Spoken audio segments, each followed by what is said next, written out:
Hey, what's up, Nick? Yo, what's up, Derek? What are you doing?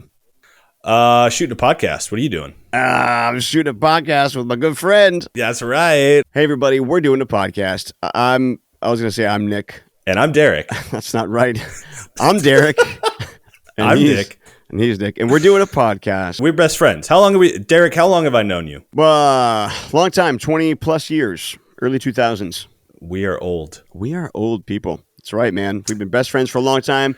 And we've done a lot of stuff together. We've done a rock opera.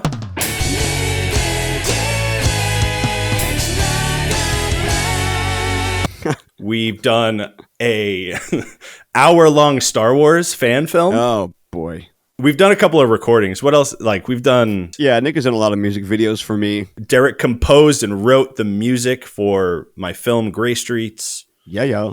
Go listen to that. Well, we're here creating a podcast focusing on mental health and trauma because that's something that I have experienced in my own life.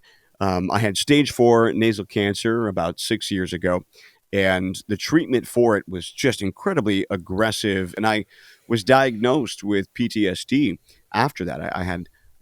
I suffered for years with trauma triggers and all kinds of really, really challenging stuff. And I started writing music to process these hard feelings. It was hard music, dark music to process hard and dark things in my life. And God has used that to free me from a lot of the pain and suffering of my trauma by reshaping it inside my brain. You know, I started writing these songs with no intention of releasing them. They were just a process to work through my feelings and my trauma and my triggers and my PTSD.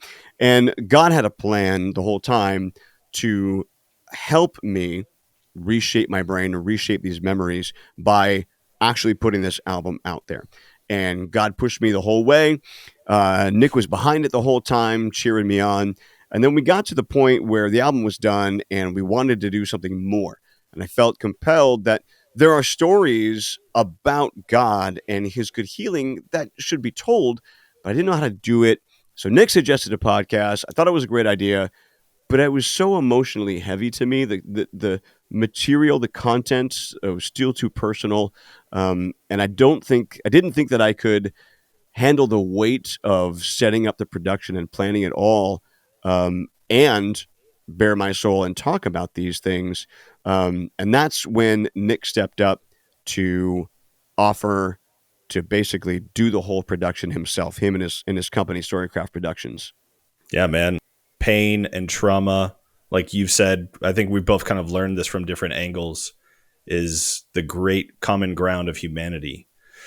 And so it's unfortunate, but it's kind of true. And so I've just felt like Derek's point of view and Derek's story, the language in all of these songs could really help a lot of people put their own language to it and help their healing journey through trauma. Yeah. For me, this is a heavy album and full of darkness all the way through. And I'm a pastor at a local church in Northern California. And I love my church and I believe in the local church.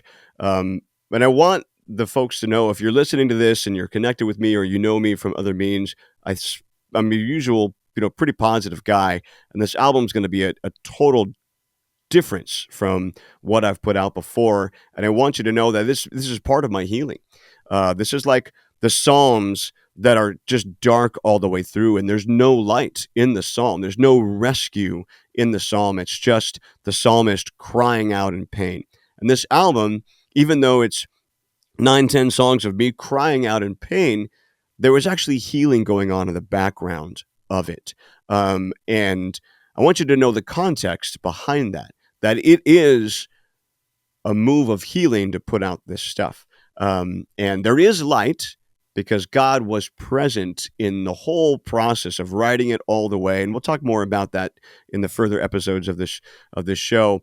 But he was there the whole time with me, shepherding, molding, and healing. So there is healing possible for everyone, and there is healing for me, but we are going to be listening to the pain first. I think it's the best thing you've ever done, Derek. So very Oh. excited for people to hear it. And I think the overlap of just the great music, the rock, the heaviness is going to break through. Now, this, I want to be clear too. Like, we're not trying to teach so much on, No. on mental health and trauma. We're obviously not medical professionals. Do you see our room? Both of our rooms, we are not medical professionals. I'm sharing my There's a point guy of view. shooting me. There's a guy. We're not prescriptive in any way here. We are not prescriptive in any way, shape, or form. This is just my story, right? This is me saying what God did in my life, and I think there's a lot of relatability, a lot of accessibility. We'll have 9 or 10 episodes on this show, and during the course of those episodes, we hope that you would be inspired. We hope that you or someone you know may be helped by these discussions. I was trapped inside the trauma cycle for many years. And I want you to know that you don't have to be trapped inside the trauma cycle. Well, I'm trapped.